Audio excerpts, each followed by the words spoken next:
Setelah kehancuran pasukan Raja Abraha, kota Mekah semakin ternama. Dari kota inilah sejarah manusia paling mulia dimulai. Ka'bah sebagai jantung kota Mekah semakin ramai dikunjungi para peziarah.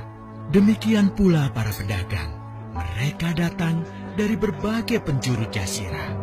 Namun sayang, Ka'bah mulai diselewengkan fungsinya.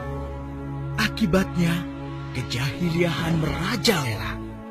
Bahkan pada masa itu, memiliki bayi perempuan adalah hal yang sangat memalukan. Aib bagi keluarga. Di tengah kondisi masyarakat jahiliyah itulah, Nabi Muhammad dilahirkan. Bayi luar biasa itu lahir dari rahim seorang wanita mulia bernama Aminah. Tuan Abdul Muthalib, ada kabar gembira. Kabar gembira? Kabar gembira? Kabar gembira apa? Tuan, cucu Anda telah lahir. Benarkah begitu? Aku ingin segera melihatnya. Mari, Tuan. Setelah mendengar itu, Abdul Muthalib bergegas menuju ke rumah Aminah.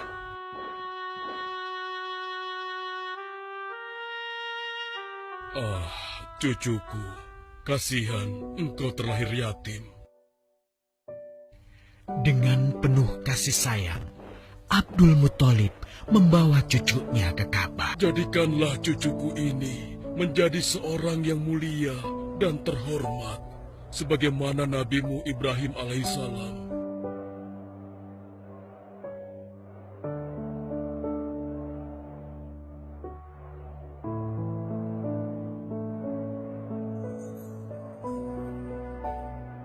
Siapa namanya, Ayah? Muhammad. Muhammad? Iya, aku akan menamainya Muhammad. Artinya yang terpuji. Halimah segera mendatangi Abdul Muthalib. Dia bersedia untuk menjadi ibu susu dan pengasuh bagi Muhammad kecil. Tatkala berusia sekitar 4 tahun, terjadilah suatu peristiwa. Muhammad, Bu! Muhammad! Muhammad, apa yang terjadi denganmu? Dengan sangat tenang dan jelas, Muhammad kecil menceritakan apa yang telah terjadi. Bahwa seseorang telah membelah dadanya, mengambil hatinya, kemudian mencucinya dan mengembalikannya lagi ke tempatnya semula. Maka sesungguhnya yang datang itu adalah malaikat Jibril. Peristiwa itu membuat Halimah sangat khawatir. Maka bergegaslah Halimah mengembalikan Muhammad kecil kepada ibunya. Menginjak usia yang ke-6 tahun, Muhammad kecil diajak ibunya untuk berziarah ke makam ayahnya, Abdullah di Yathrib. Dalam perjalanan pulang kembali ke kota Mekah, Aminah pun jatuh sakit. Dari hari ke hari, tubuhnya semakin melemah. Hingga di sebuah kota bernama Abwa, letaknya antara Mekah dan Yathrib, Aminah meninggal di sana. Dan Muhammad kecil pun menjadi seorang anak yatim piatu. Sejak itulah Muhammad kecil dirawat dengan penuh cinta dan kasih sayang oleh kakeknya, Abdul Muthalib. Namun, kasih sayang Abdul Muthalib tidak berlangsung lama. Saat usia Muhammad 8 tahun, Abdul Muthalib kakeknya yang sangat menyayanginya itu meninggal dunia. Kemudian pengasuhan atas Muhammad pun beralih ke pamannya, Abu Thalib. Muhammad kecil tahu betul betapa sayangnya pamannya kepadanya. Di mana Muhammad? Ia tengah mengembalakan kambing milik salah seorang penduduk Mekah, suamiku. Sejak kapan dia keluar rumah? Sekitar waktu subuh tadi. Hingga saat usia Muhammad menginjak 12 tahun, pamannya Abu Thalib mengajaknya berdagang ke Syam. Sampailah mereka di satu daerah bernama Busra. Saat mereka beristirahat, datanglah seorang pendeta menghampiri. Aku sungguh beruntung bertemu dengannya. Beruntung? Beruntung apa? Sungguh, keponakanmu ini adalah orang yang sangat istimewa. Aku tahu karena aku seorang pendeta. Dan berita kedatangan dia sebagai seorang utusan Allah sudah disampaikan di dalam Injil. Bahkan aku pun bisa mengetahuinya dari cincin kenabian yang berada di bagian bawah tulang rawan bahunya, yang menyerupai buah apel sebagai tanda kenabiannya. Istriku, Muhammad sudah berusia 25 tahun. Aku pikir sudah saatnya dia untuk menikah. Betul, suamiku. Namun, dengan siapakah dia akan kita jodohkan? Menurutmu sendiri bagaimana? Aku pikir Khadijah adalah wanita terbaik bagi Muhammad. Kita akan melamarnya. Tepat di usia 25 tahun, Nabi Muhammad menikahi Khadijah yang berusia 40 tahun. Dari pernikahan itu, mereka dikaruniai Allah 6 orang anak. 2 laki-laki adalah Al-Qasim dan Abdullah. Sedangkan putrinya adalah Zainab, Ruqayyah, Ummu Kulsum, dan Fatimah. Namun, kedua putranya itu telah meninggal semenjak mereka kecil. Suatu ketika, terjadilah banjir besar di kota Mekah. Kabilah-kabilah di kota Mekah pun bergotong royong membangun kembali Ka'bah. Setelah pembangunannya selesai, terjadilah perselisihan antara pemuka kabilah tentang siapakah yang paling pantas meletakkan Hajar Aswad di Ka'bah. Dengan kebijaksanaannya, Nabi Muhammad meminta sehelai kain, lalu meletakkan Hajar Aswad di atasnya. Nabi Muhammad mempersilahkan seluruh pemuka kabilah untuk memegang ujung-ujungnya dan mengangkatnya secara bersama-sama. Setelah sampai pada sudut Ka'bah, giliran Nabi Muhammad meletakkan Hajar Aswad di tempatnya semula. Terhindarlah perpecahan di kota Mekah. Nabi Muhammad mulai merenung dan menyendiri untuk menghindar dari perilaku jahiliyah. Nabi Muhammad memilih tempat di sebuah goa di atas bukit sekitar Mekah. Goa Hiro. Dari mulut goa itulah Nabi Muhammad bisa memandangi kota Mekah yang dicintainya dengan pandangan yang lebih luas. Hingga suatu ketika, sesuatu yang tidak pernah terbayangkan sebelumnya terjadi. Itulah malaikat Jibril. Jibril berkata, "Bacalah." Dengan gemetar, Nabi Muhammad berkata, "Aku tidak bisa membaca." Malaikat Jibril lantas merangkul Nabi Muhammad SAW dengan kuat hingga nafas beliau sesak. Seraya berkata lagi, "Bacalah." Sampai akhirnya malaikat Jibril membantunya setelah merangkulnya dan menyuruhnya membaca hingga 3 kali. Kemudian malaikat Jibril membantunya membaca. "Bacalah dengan menyebut nama Tuhanmu yang menciptakan. Dia telah menciptakan manusia dari segumpal darah. Bacalah, dan Tuhanmu lah yang paling pemurah, yang mengajarkan manusia dengan perantaraan Al-Qalam. Dia mengajarkan kepada manusia apa yang tidak diketahuinya." Kalimat suci telah terucap. Resmilah sudah. Dari dalam Goa Hiro, Allah mengangkat Nabi Muhammad SAW sebagai penuntun dari kegelapan menuju cahaya.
For the first time, we were able to worship without fear. The days were long and filled with hard work. Messenger of God, let me carry that. You're the prophet. It's time for you to take a rest. The prophet, peace and blessing be upon him, taught us that all Muslims were brothers and sisters, one community standing shoulder to shoulder in prayer. And he wrote a document declaring all people in Yathrib would live as equals, in peace, regardless of race or religion.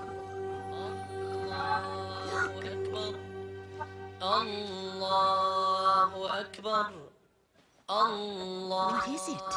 He's calling us to prayer. Allahu Akbar. Ashhadu an la ilaha illallah. Ashhadu an la ilaha illallah.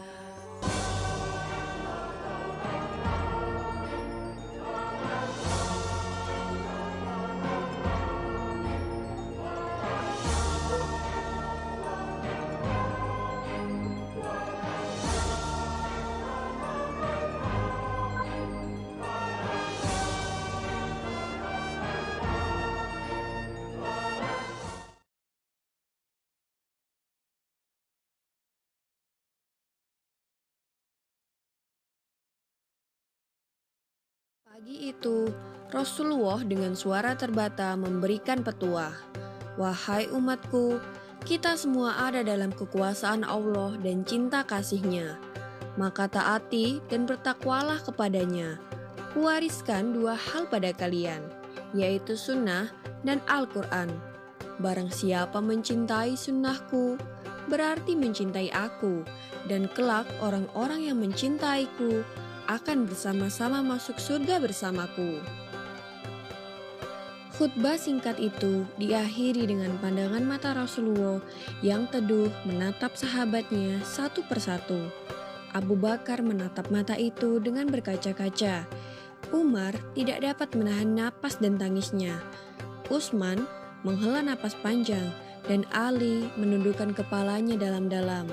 Tanda-tanda itu semakin kuat tatkala Ali dan Fadal dengan sigap menangkap Rasulullah yang limbung saat turun dari mimbar.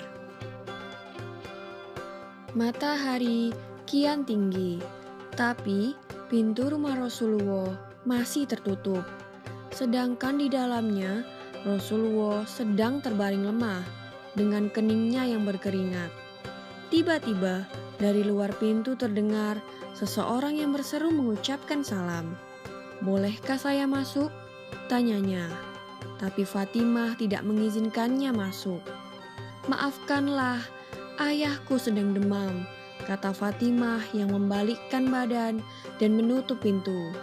Kemudian ia kembali menemani ayahnya yang ternyata sudah membuka mata dan bertanya pada Fatimah, "Siapa itu, wahai anakku?"